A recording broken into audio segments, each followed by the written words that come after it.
Hi, everyone. Thank you and welcome to our Spring 2024 NHSN vendor webinar. So we have a large agenda for you all today, just a few housekeeping items. So the slides were emailed to you on Friday afternoon. So you should see a copy of those in your inbox. If you did not get the slides, you can email us at nhsncda@cdc.gov and we can send you a copy of the slides. So those will be available. We're also recording the call and the recording will be available, but it'll likely be a couple months before we get that up on the website. So the slides are available today. Recording will be available in a couple months. And just a heads up, we did rearrange the order of the slides slightly from the version you received on Friday. All the slides are still there. They're just in a little different order. And I'm going to do the agenda slide as well. So here's our agenda for today. We're going to talk a little bit about our fire measures, provide a general NHSN release overview and specific release updates. Going to talk about the long-term care facility component AU module, the social determinants of health, the race, ethnicity, language, and interpreter, cover some AUR module updates, talk about the NPPT site, and do some miscellaneous and end with Q&A. So with that, I will turn it over to our branch chief, Dr. Andrea Bennon. Good morning or good noontime. Thank you very much, everyone, for getting on today. We really appreciate it. And thank you, Amy, for introducing. Why don't we go to the next slide? Just a quick reminder about why we're all here today, right? We're all here to support the mission of our division and broader, which is really to protect patients, protect healthcare personnel, promote safety, quality, and value in both national and international healthcare delivery systems. And so all of the work that I know all of you are dedicated to and that we're certainly dedicated to is in support of this mission, and so helps to put our work into context. Next slide, please. One of the things that we're doing a lot of work on, and this may be apparent to some of you, in some ways and in others maybe in less ways, but is really taking a good look at how we think about surveillance measurement and quality measurement and transforming into a future state that looks increasingly digital. And this picture shows how we're thinking about the continuum of electronic measurement, and really, is not a value judgment in our eyes about the different parts of it, but just to show the directionality of where the work is. And so on the one hand, we have on the blunt end of this arrow, it shows how we currently do data in these first two headers with manual data collection and entry, where data can be manually submitted via the web form, or manual event determination with electronic data transfer. And that's where a lot of your work comes into play around having data be submitted via CDA from inherent systems in the facilities. And then on the pointy end of the arrow, we have what we call hands-free automated. And this is the direction that we're headed increasingly with our new measures, is to have data that's electronically submitted using FHIR and is fully automated and hands-free. In between there is an activity which we call computer assisted, which we're still thinking through a bit. But in that model, electronic data would be submitted using FHIR, but there may be selected data that would be user confirmed. And so there would be some interface interactions with that. And so this is really what we are looking at to be our continuum of work. And we anticipate that all of these modalities would be present concurrently for different metrics and different surveillance activities, depending on what's most appropriate for that activity. Next slide, please. So our priorities in 2024, hopefully these are familiar to you, but we did our cloud migration, which was very exciting. That happened in February, and thank you all for your patience as some of the residual kinks got worked out after the cloud migration.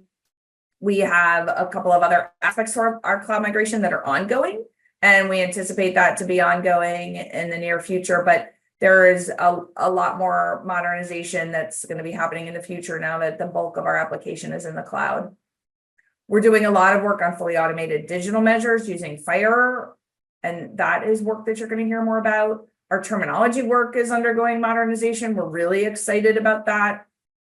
We're expanding NHSN's health equity research portfolio and health equity portfolio, and taking a look at what are some of the important aspects of social determinants of health and other drivers of health equity that we need to be measuring as we move forward into a new era here. And then antibiotic use and resistance reporting, of course, remains a high priority for us. Next slide, please. So I'm going to talk about some of the updates that we have around implementation for fast healthcare interoperability resources and work in that space. I will just caveat this with the person who was going to take on these slides got held up this morning and isn't able to make it, and so I'm I'm going to wing it a little bit here, but I'm confident that I can handle the content. So we're in the process of developing what we're calling NHSN digital quality measures. These are fully automated digital quality measures based on standards, measurement science, and clinical science that can support rigorous benchmarking with appropriate risk adjustment and be used to drive patient safety. And so the idea of us developing digital quality measures is that these will be the measures that NHSN has that are based on FHIR-based approaches to data collection. There are a lot of benefits in this space. They're around reducing the burden of data collection. It's really transitioning the burden of data collection into an informatics space and off of an infection preventionist, essentially. Really importantly, is this approach will allow us to provide patient-level data for risk adjustment and for stratification. And there's an enormous cry for that in the field. And so that's coming off of many, many, many years of people requesting that. We'll be able to remove potential biases due to different interpretations of how data should be submitted. And we would be better positioned to adjust measures in response to changes in practice. Next slide, please. When we look at what's happening first for us in digital measures, when you look at the components of NHSN, which I hope that you're at least fleetingly familiar with, most of you may be most familiar with the patient safety component, but within the patient safety component, we are building out a handful of digital measures as they relate to respiratory pathogen surveillance, C. difficile infection, hospital onset bacteremia and fungemia, healthcare associated venous thromboembolism, and sepsis. And then we have a new component that we're working on developing out called the medication safety component, which will have hypoglycemia and ultimately hyperglycemia as well. And so these are the first of the digital measures that we're in the process of working on. Next slide, please. The way that we're developing these measures is in tight conjunction with what we call the NHSN collabs, which are near 13 sites now. I think we have 13 signed up that are signed up to work with us to submit test bundles and iterate through our FHIR implementation guide development. And we're pretty excited about this. And Michigan Medicine has been the front runner in this space. I think I will say that because of some of the various timing issues, the preponderance of our collab sites have used the EHR of Epic, and we would like to have a little more diversity in our sites as far as their EHR. And so if there are low-hanging fruit opportunities that you are interested in reaching out to discuss with us, please do that. This information that's here is on our external facing website, so you can take a look there. That website is down in the corner in the blue hyperlink. So please take a look at that website. It has a little more information there about the collabs. Next slide, please. So this is what the FHIR digital quality measure development implementation current roadmap looks like. This is in relationship to where we stand with the collabs. And so you can see here, there's a listing of the ones that are in development, the ones that are in alpha and beta, which means that we're testing them right now at one or more collabs. And we're hoping that, anticipated release to early adopters 2024. We may be able to release those to early adopters in late 2024 or early 2025. And so that is something to look forward to. And we really look forward to collaborating tightly with you in this space. So please reach out to us with questions or, clarifications, opportunities. We have, let me see what is on the next slide. Sorry, next slide, please. Okay, before I leave then this last slide, we do have a website up that we can perhaps put in the chat about our digital quality measure instruction book, which is going to be the framework for our fire implementation guide. And so while all of the information about the fire implementation guide is not ready yet for release, that website that has the instruction book is available so that we can start to populate it in an external facing fashion for you to begin to get familiar with that material. So I'll go ahead and pass this over to Pam Crayon, who's our lead BA, and feel free to reach out with any questions. And again, thank you very, very much for being part of us being able to drive our mission forward, and also the efforts that we have to work in a modernized space. So thank you very much. Awesome. Thank you so much, Andrea, for the introduction and giving us an overview of our fire implementation updates. Next, I will be discussing our releases for the year. So next slide, please. So for NHSN, we normally have one major release at the end of the year. This release normally includes our protocol changes, transitioning to new CDA versions that will be effective January 1st of each year. We also have minor releases that occur on an 8 to 12 week basis, and these minor releases normally include new components or modules, any minor change requests, defects that we may have, as well as infrastructure maintenance and support. You will normally receive a message alert via a banner when logging into NHSN when we have these updates, and we are getting better with also sending out blast emails as well as release notes being posted on our NHSN website. Next slide, please. So this is our roadmap that we have for our vendors for 2024. As Andrea mentioned, one of our first initiatives for this year was the cloud migration, which occurred February 1st. We just had a release 12.1 on April 6th, which included our gender identity and sex at birth as optional within the UI, as well as adding our PRC PC codes, the monthly denominators for biovigilance.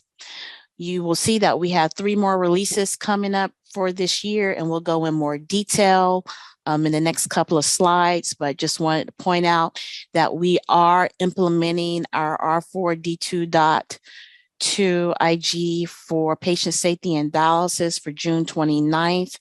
That's our 12.2 release.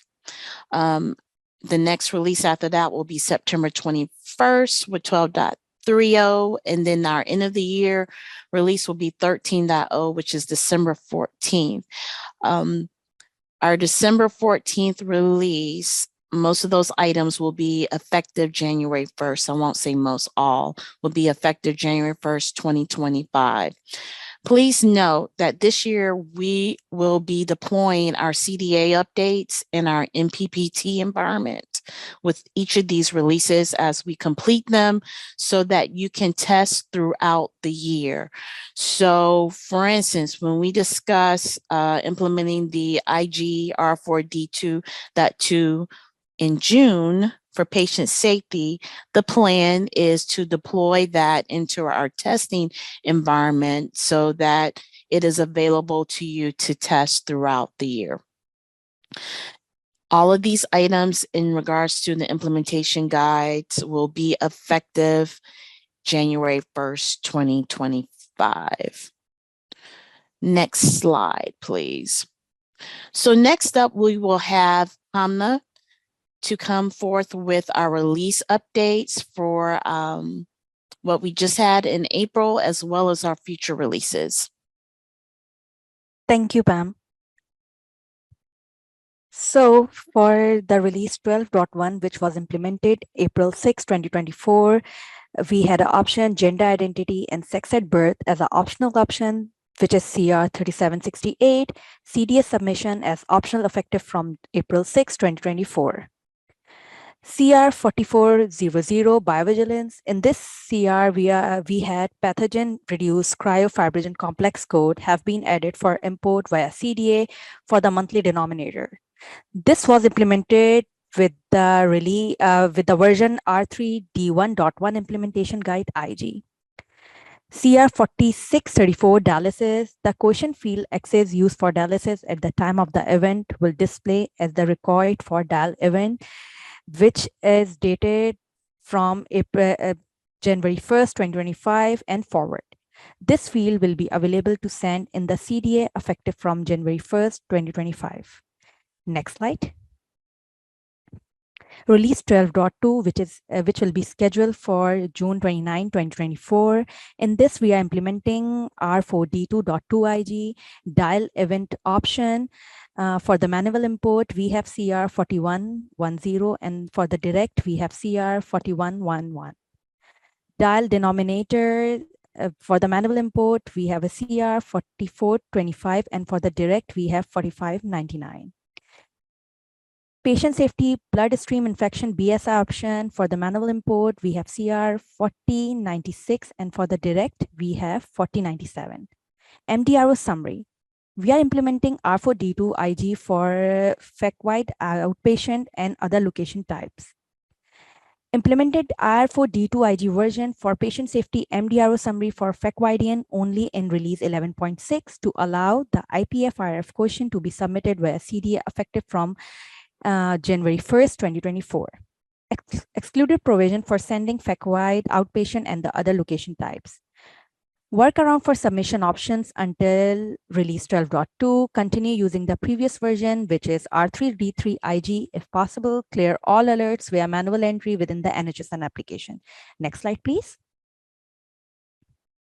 Release 12.3, which is scheduled for September 21st, 2024. In this, we are implementing R4D2.2 IG, neo late onset sepsis, meningitis, CR 4044 for the manual import. Patient safety procedure option. For the manual import, we have CR 4108, and for the direct, we have CR 4109. Patient safety SSI option. For the manual import, we have CR 4098, and for the direct, we have 4099. Update patient safety component AUR module CDA to use R4D3 IG for the long-term care facility component LTC AU module. Next slide, please. Release 13.0, which is scheduled for January 1st, 2025. In this, we are implementing R1D1.2 IG. LTC lab ID option. For the manual import, we have CR 4601, and for the direct, we have CR 4602. We are implementing R4D2.2 IG for patient safety UTI option. For the manual import, we have CR 4100, and for the direct, we have CR 4101. Patient safety VAE option, we have a CR 4102 for manual import, and for the direct, we have 4103. Patient safety lab ID option, we have 4106 for the manual import, and for the direct, we have 4107. Gender identity and sex at birth will be required. CR 4127 CDS submission as required will be effective from Jan 2025 and onwards. Next slide, please. For the next slide, I will pass over to Molly to discuss long-term care facility component LTC AU module. Thank you. Thanks, Hamna. Hey, everybody. My name is Molly Stillions. I'm the deputy team lead for the long-term care unit, and we can go to the next slide. So we have a long-term care AU module coming in the future. This will be comparative to the acute care AU reporting. So it'll have resident level characteristics, AU and census data, and this will allow for submission of antimicrobial orders and or administrations. It will use CDA, so there's no manual reporting involved with this module, and it'll be monthly submissions. The IG guide or the implementation guide is in the publication process currently, and we hope to have some pilot opportunities open in Q3 of 2024, and the anticipated public release is Q4 of 2024. Next slide.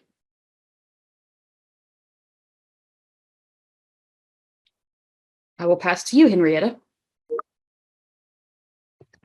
Thank you, Molly. My name is Henrietta Smith, and I am the protocol and training lead. Excuse me, and I'll talk with you a little bit about the social determinants of health that we will be,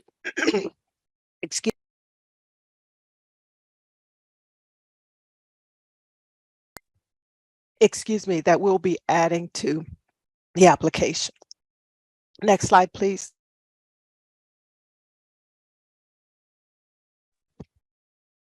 Excuse me, this is the web page that has been developed that includes the mission and vision of the branch and of the division, and our statement, around race, ethnicity, language, and the interpreter use. The link here at the bottom will take you directly to this web page. Next slide, please. We did include in this past newsletter of our intent of adding these variables to the application. We've had to revisit the timeline that we had included in the newsletter because of some changes that were made by the OMB, the Office of Management and Budget, on issuing a new race and ethnicity standard. Next slide, please. This is a mock-up of what we intend to include in the application. You see here language will be an added variable. It will be multi-select, interpreter needed, yes or no.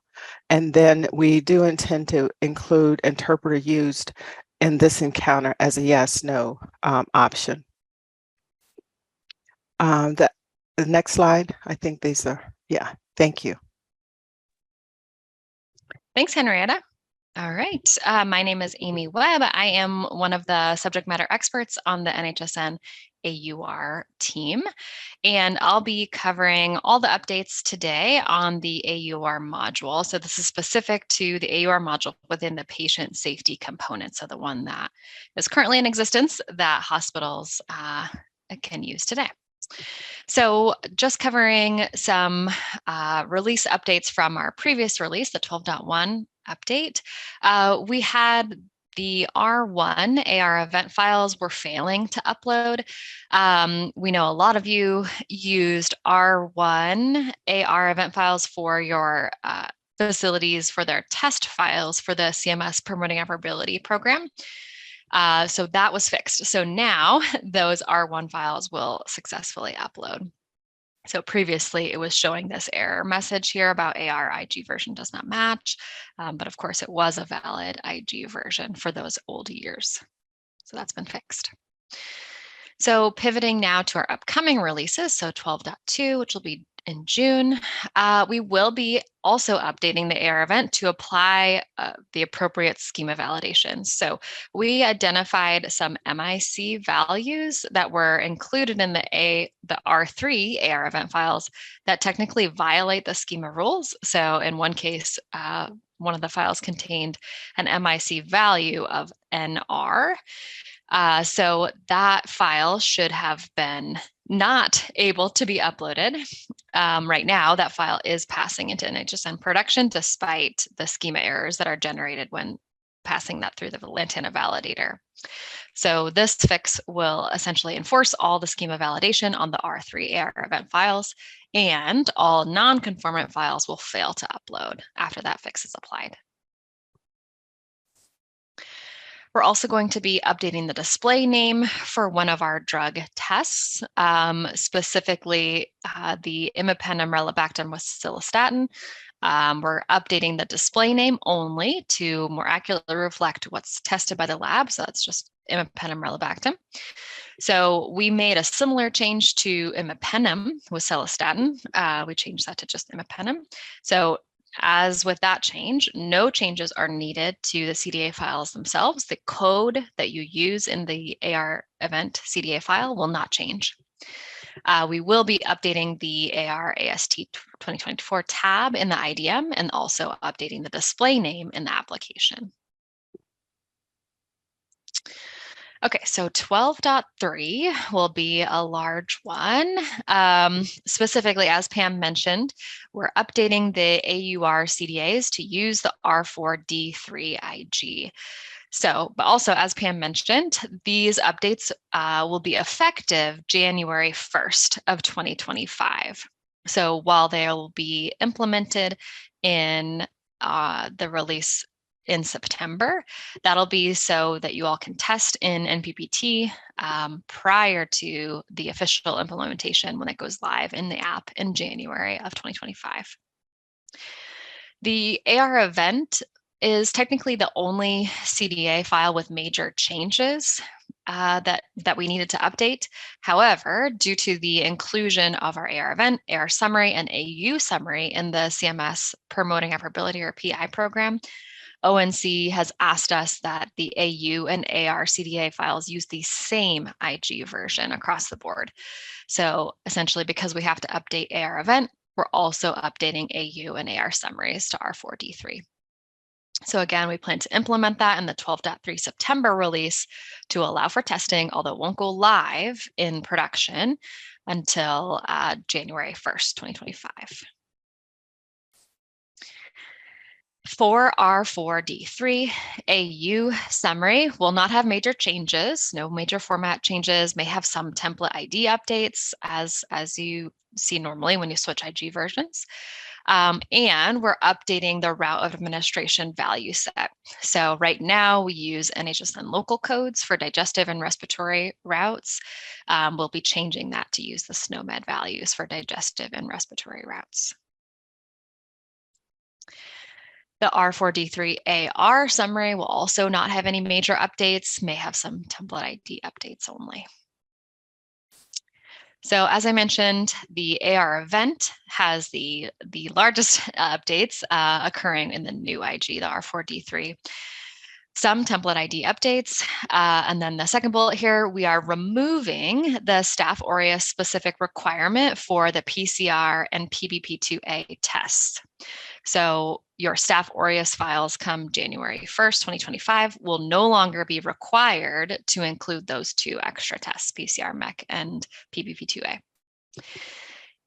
Replacing that, essentially, we're adding a section for gene and protein identification tests. So we've been getting a lot of requests from facilities asking about how to report or how to risk adjust for facilities that report culture independent diagnostic tests, or what we'll abbreviate as CIDT.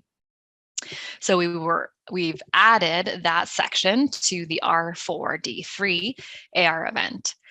We're working on that value set currently. Right now it has about 30 terms, so it won't be super long, but we will be using LOINC terms, and I've included just a few examples here on this slide. So things like bacterial carbapenem resistant blah KPC gene, bacterial carbapenem resistant blah NDM gene, and bacterial carbapenem resistant blah IMP gene. So those types of tests will be included in the value set. So the gene and or protein test will be included in the AR event file if conducted.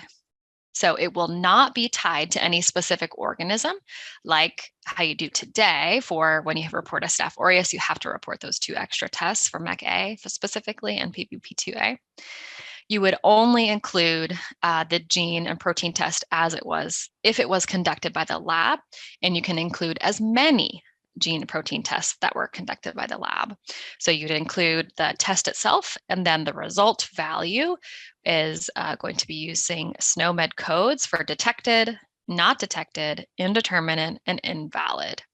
So if no CID tests were performed, then there will be a section in the code similar to how you report no AR events. So you would report no gene protein tests. So all of that will be included in the IgN sample files. And lastly, just wanted to highlight that we don't have plans to update the regular antimicrobial susceptibility test requirements, specifically the drug panel. So right now we have no plans to add or remove drugs from the drug panels themselves. Okay. So pivoting now to the 2025 changes that will be included in release 13.0 or the end of the year release. As it relates to AU option drugs, again, these will be effective starting January 1st, reporting 2025 and forward. We have plans to add so far 2 newly FDA approved drugs listed here on the slide. We're not sure if we're going to be removing any drugs yet. We're reviewing the data now from 2023 to see if there were any drugs that are either no longer of interest or no longer on the market. So we will do that review and then we'll announce that in a few months in the fall. For our annual AR option pathogen updates, again, effective January 1st, we are tentatively planning to add the Canada genus code and all Canada species codes. So right now, AR option collects 5 or 6 individual Canada species. So we will be expanding to allow for Canada genus and all Canada species to be reportable. We will also be adding group A Streptococcus as well. And we plan to refresh the pathogen roll-up workbook. So we plan to use the roll-up workbook again for calendar year 2025 reporting. Our largest change probably for 2025 is related to the AR option specimen types. So again, effective January 1, we tentatively plan to add new specimen types for skin, soft tissue, and wound as eligible specimen types. So we're working on those value sets now as well. And when we have those value sets, we'll be sharing them with you all. And then one slide here right now for protocol updates that we plan to make for 2025 that will not technically affect the structure of the CDA files. We plan to allow Canada isolates without antimicrobial susceptibility testing to be reported. In those cases, you would report in your CDA file that all drugs in the panel were not tested. Right now, one of the requirements for whether an isolate is eligible is whether at least 1 drug was tested for susceptibility. So we are going to remove that criteria only as it relates to Canada. We've been hearing a lot from facilities that they may isolate and identify Canada, but they may not send it out for or conduct antimicrobial susceptibility testing. So we're looking to add those specimens as eligible. So this change will require an update to your AR event determination logic. Again, Canada will be the only group that is eligible, even if susceptibility testing is not performed. Okay. So now jumping into the AU and AR synthetic data set, or SDS. We have updated the SDS web service links, and we're working on getting the web page updated. But a few of you have already reached out that you've noticed the SDS links are broken. We had to move them to a new server, so they're slightly different. So I've included the links here on the slide, and you can find them in the PDF. But again, we'll work on getting that website updated. We've been advertising the AU SDS release 5.0 for quite some time now. We still plan to update to the 5.0 release. And it includes changes that bring the data set up to the 2023 standards. It uses 2023 dates, 2023 required drugs and codes, and also updates the admissions counting logic to match AR SDS. Our current plan is to require vendors to revalidate their AU software using the 5.0 version prior to January 2025. We've been working on the initial pilot tests for many months now and been kind of going back and forth with our pilot test vendor. So once we get all of that worked out, we'll be releasing it to you. And depending on the timeline for when we're able to release it, we may push back the requirement date. But as of right now, we're going to keep it as January 2025. But we will send out an email once it's been posted, as well as the requirement update. As far as AR, we do have a version 1.6 planned, but we are going to work on that after releasing the AU 5.0 version. But the revalidation with AR 1.6 will be optional for vendors. 1.6 includes an updated ward mapping to test transfers to ineligible patient care locations. So that's the update for AR SDS. Long story short, a new version is coming, but it'll be optional to revalidate with that new version.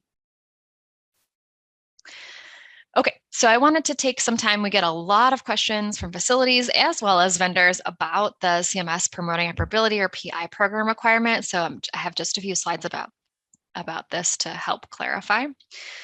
So for calendar year 2024, so this year, facilities, hospitals, and critical access hospitals are required to report, be in active engagement for the AUR module under the public health and clinical data exchange objective of the PI program. Applies to eligible hospitals and critical access hospitals. And the measure includes submission of both AU and AR option data. So facilities have to either be in active engagement with NHSN to submit AUR data or claim an applicable exclusion for this calendar year. The two ways of being in active engagement. So option one is the pre-production and validation. So that's the registration and test files. Wanted to clarify that we received clarification from CMS recently that facilities don't technically need to have the test files completed or ready in this calendar year 2024. They just need to be working towards the completion of the test files for 2024. So we've updated that language here on this slide and in recent presentations as well. We're working on getting our website documentation updated as well. But essentially, long story short, test facilities are not technically required to be able to attest to option one. You just need test files. You just need to be working towards creation of the test files.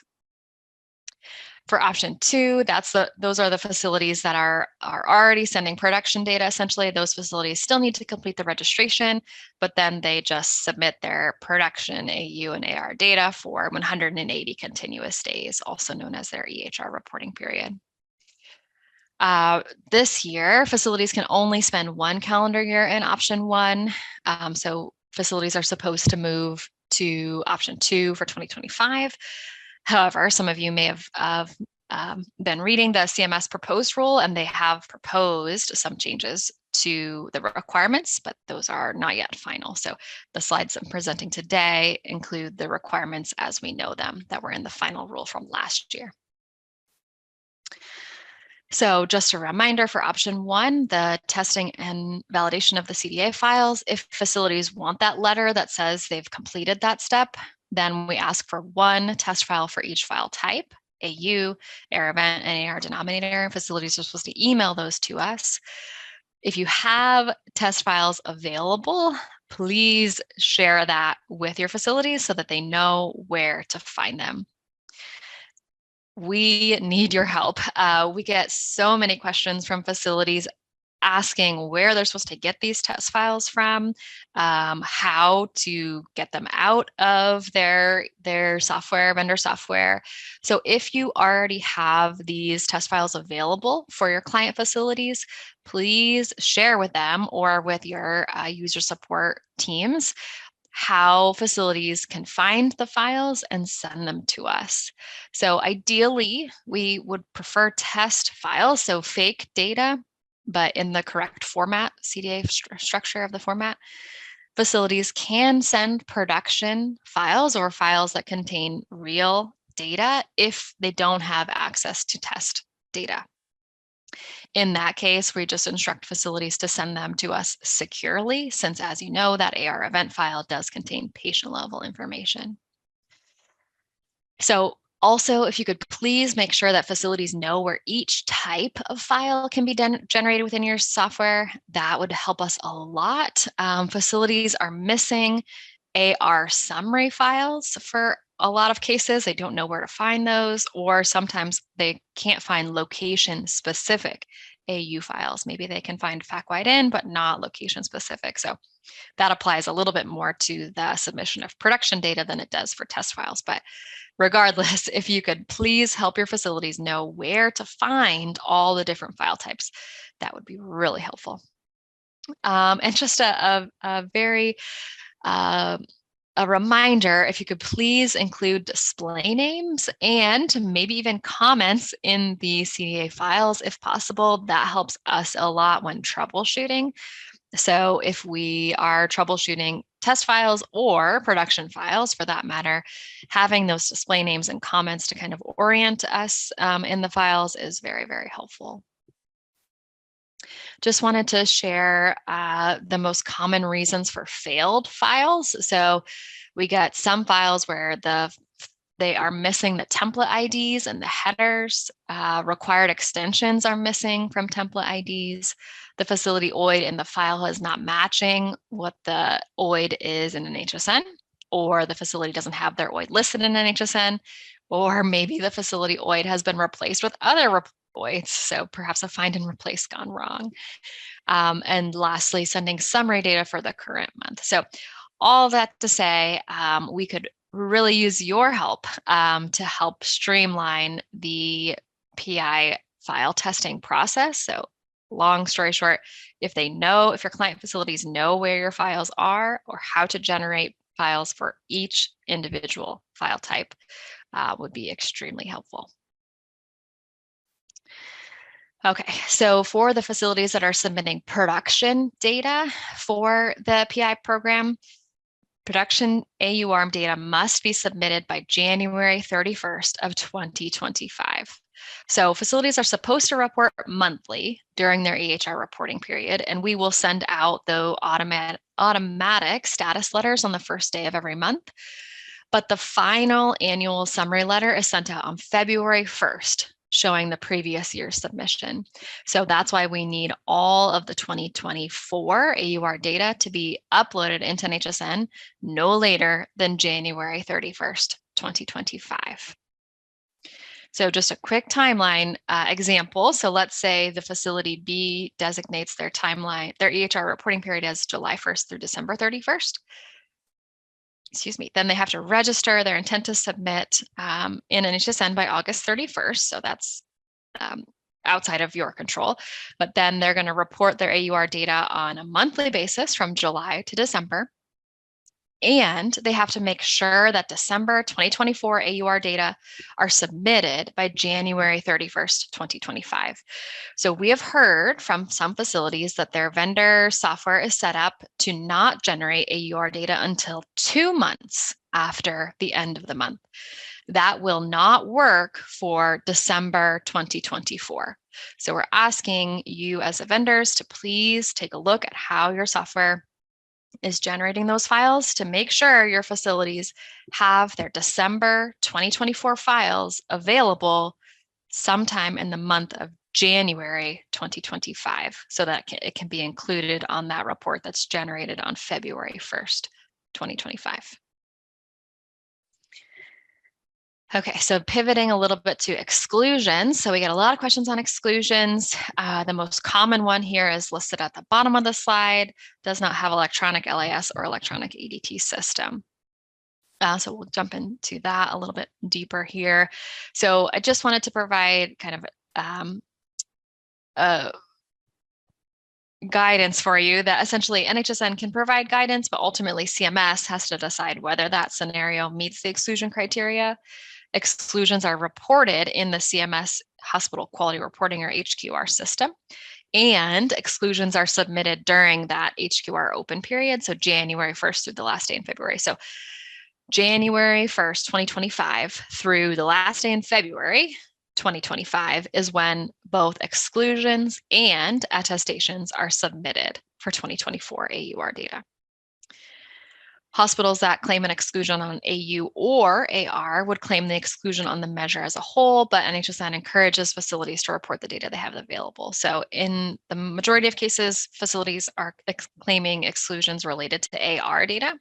In that case, they do get an exclusion on the whole measure, AU and AR, but we'd encourage them to report their AU data if they have it available.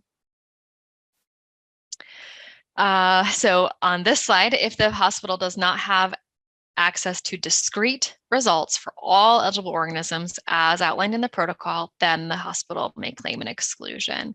And they're going to claim the exclusion that's closest to their hospital situation. So that would have been the lack of LIS as the closest one for this. So this is probably the most common reason for exclusion we're seeing from facilities. The most important point to think about is whether the data are interoperable, whether they can be used for multiple purposes. So last slide on the exclusions. These are some examples that we present to facilities. So number one example, if Candida isolates are sent out for identification and or AST and returned to the facility via PDF or fax, then the facility does not have interoperable data and should claim the exclusion. That's different from number two. So if Candida isolates cannot be speciated, then those isolates are not eligible for AR reporting. And in that case, the facility just doesn't have the eligible isolates, so they should not claim an exclusion. And number three, if the Candida isolates are speciated but don't have AST performed, then those isolates are also not eligible for AR reporting. So they don't have eligible isolates. So therefore, they should not claim the exclusion. So exclusions can get very tricky, as you can imagine. So again, facilities and you as the vendors are welcome to email us. We can provide guidance, but it's CMS's decision on whether something counts as an exclusion.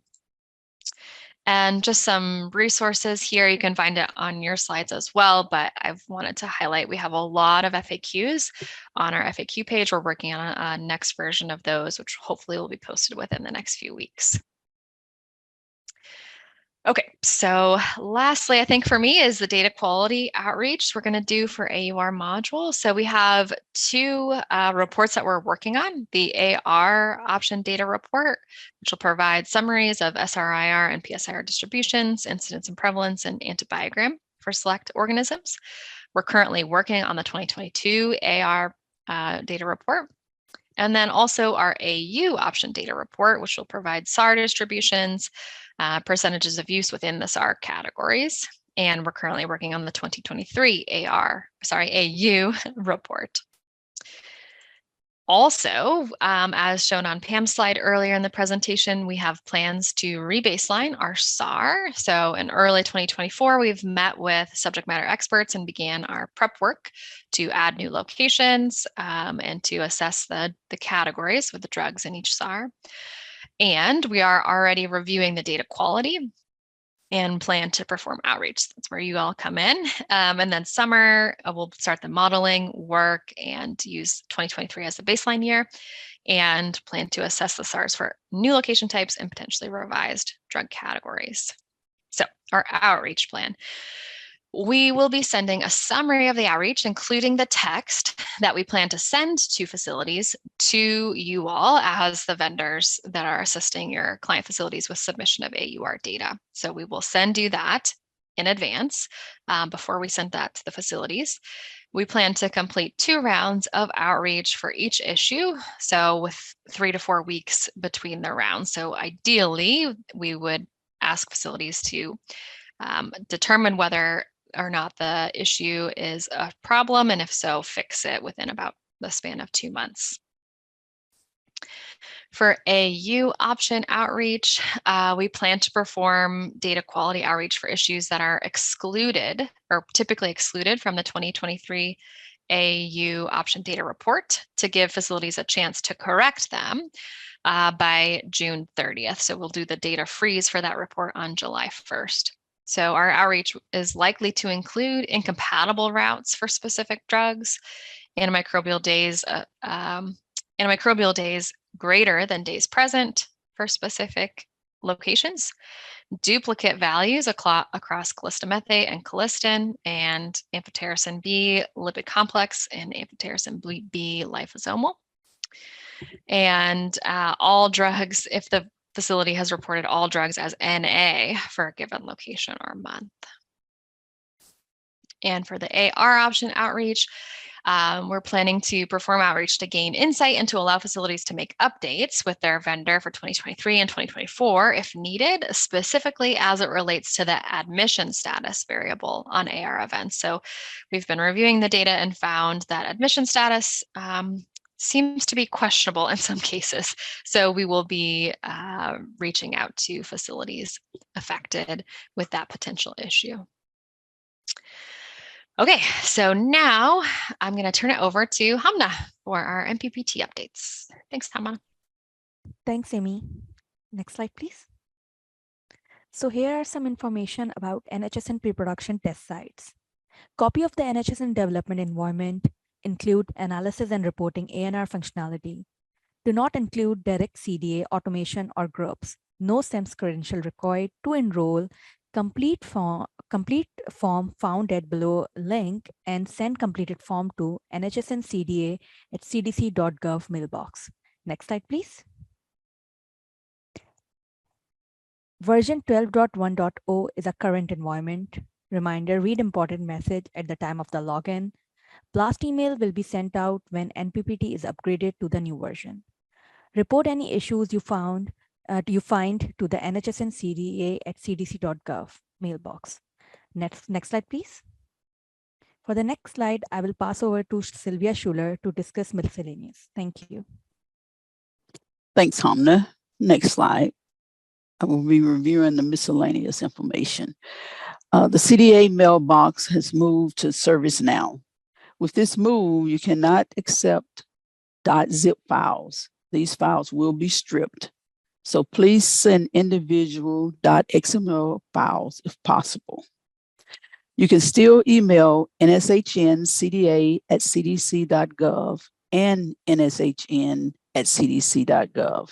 There's no need to have SAM access to create a ticket within ServiceNow. Responses will come from CDA Service Desk at cdc.gov. Make sure this email address will not be blocked. Make sure you add NSHN CDA at cdc.gov and NSHN at cdc.gov to the to line, because ServiceNow will not generate a ticket if the mailbox is in the CC line. Next slide. For direct CDA automation updates, we have approximately 77 direct addresses and more than 9,500 facilities sending via direct. Direct is a batch submission process. There's no immediate reply. The turnaround time is based on the volume of messages within the queue. If you're new to implement Direct Toolkit can be found on the NSHN website at the link provided. Contact NSHN CDA at cdc.gov for any questions or to set up an onboarding discussion. Next slide. Here are some links to the CDA version support. For CDA support, the toolkits and guides to the CDA versions. Next slide. For implementers, they can also get the information from the HL7 GitHub website for the latest IG versions. On the HL7 GitHub site, it will include the XMLs, the related files, the schematrons, the CDA schema, samples, and style sheets, all that's needed for you to implement the CDA guides. Next slide. Here's some helpful other links for helpful NSHN resources. For the NSHN newsletter, release notes and communication updates, and the CDA webinars. And as Amy mentioned earlier, the recording of this CDA webinar will be posted at a later date, but the slides will be provided on the CDA webinar link. Next slide. Here are some NSHN reminders. We always welcome all feedback. We offer individual vendors conference calls. Make sure that you're on the NSHN CDA email distribution list, so that way you'll be provided with any information that's provided throughout through the emails. Visit the CDA submission support portal. This portal at the link below. This portal has all information related to processing CDA files. Next slide.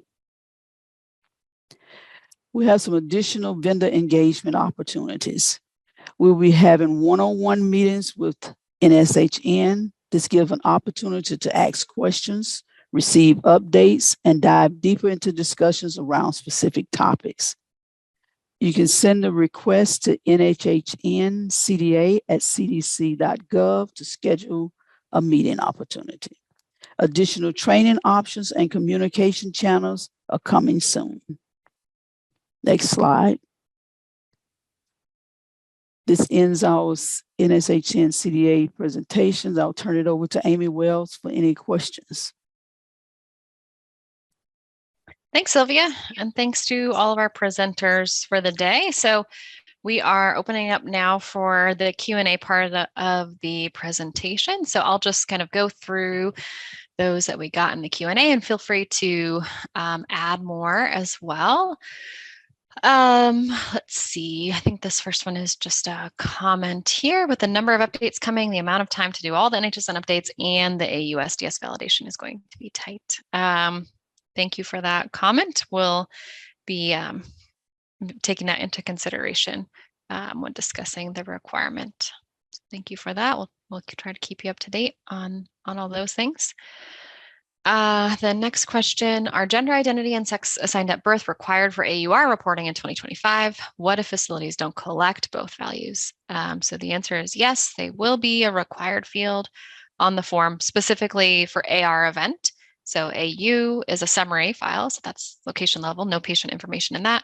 And then AR summary is also a summary file, no patient information in that. So it's really affecting AR event only. Pam or Henrietta, the value sets for what if facility doesn't collect those values, what will they report? I believe there is an option for asked but unknown and maybe declined to answer. So we'll have to provide the actual value set for the facilities to use if they don't collect those values. Thank you. So more to come on that. Mm-hmm. Okay. Anything to add, Henrietta? No. Okay.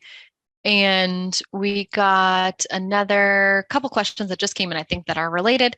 When can we expect the value sets to be available? So specifically, if we're just talking about sex at birth and gender identity, when do we expect those value sets to be posted? We have provided the value sets in a previous vendor call, but I can, Pam, I could provide those to you that you can send out again. Yes, the and gender. yeah, I want to say that we also will be posting this information on our website in the vendor IDM. and if it's not, they will update it. So we do have the vendor IDM for 12.1 posted, which will start including this information. Because right now these variables are optional for That's right. manual Right. entry in the app. Okay. Okay, and then yes, the sex at birth and gender identity will be required for CDA submission come January of 2025 for all things. So that includes AIR event, but also all the other HAIs and the other components as well, I believe, right, Pam? That is correct. Okay, perfect. Okay, our next question, when did the migration to ServiceNow occur? I sent emails last week as well as today with NHSN, as well as NHSN CDA at cdc.gov, as well as NHSN at, as well as NHSN at cdc.gov, but did not receive any reply or ServiceNow ticket. Thank you for that. So that we had like a phased rollout. So the what we call the regular box, the NHSN at cdc.gov, moved to ServiceNow. We've been in ServiceNow maybe 6 months now. We moved back in the fall. But the CDA mailbox, NHSN CDA at cdc.gov, was still in iSupport for a while. We just moved to ServiceNow for the CDA mailbox last month. So we've been learning all sorts of things about ServiceNow, as Sylvia showed in the slide, and I will go back to that because I think it's helpful. This one, we've been learning a lot of quirks about ServiceNow, and specifically, you have to add our email addresses in the to line, and ServiceNow also gets confused if there are more than one address in the to line. So we just determined last week that if there's more than one address in the to line, then it essentially goes nowhere, doesn't come into ServiceNow. So if you have just one address in the to line, either NHSN CDA, or if it's a protocol related question, NHSN at cdc.gov, then the ticket will hopefully come into ServiceNow.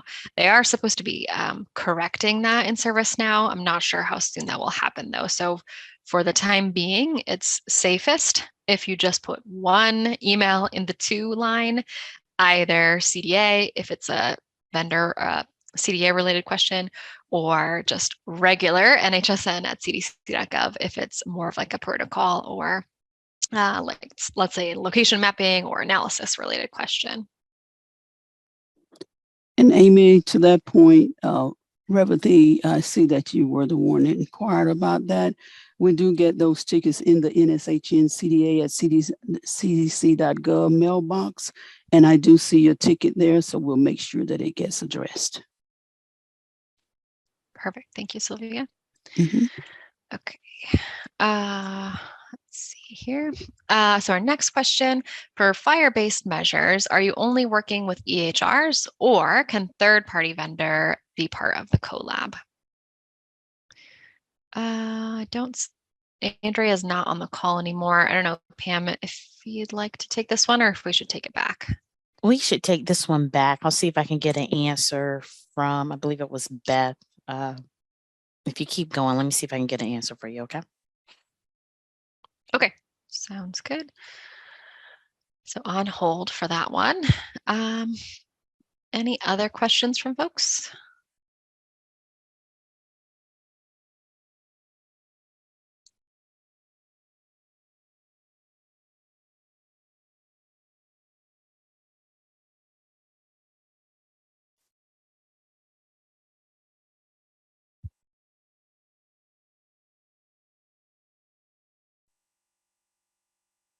Okay, while we're waiting, anything other speakers would like to share, or things they'd like to clarify or answer from today's presentation?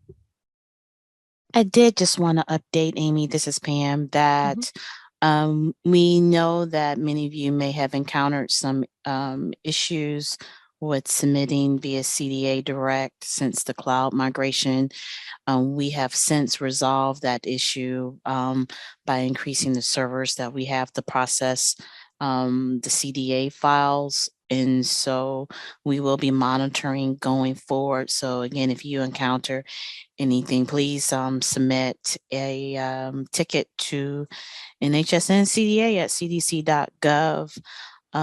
But as Andrea mentioned at the beginning of our webinar, yes, we had a successful cloud migration, but we had a couple of hiccups. So I want to thank you for being patient with us, and we apologize for the inconvenience.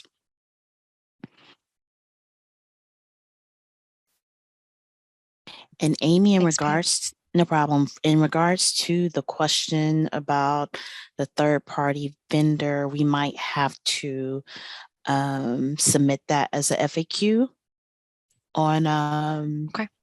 on the site as a question to be addressed in the future state. Okay. Okay, that sounds good.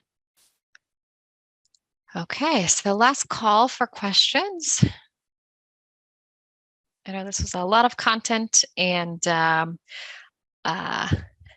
we had some stuff available to share for 2025 updates, but as that changes, we will share that information with you in upcoming NHSN newsletters.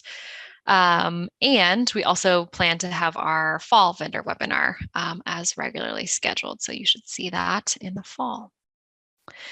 I don't see any more questions in the Q&A, so I think with that, we will say thank you all for joining, and please email us at nhsncda@cdc.gov if anything comes up. But other than that, have a good rest of your Monday. Thank you.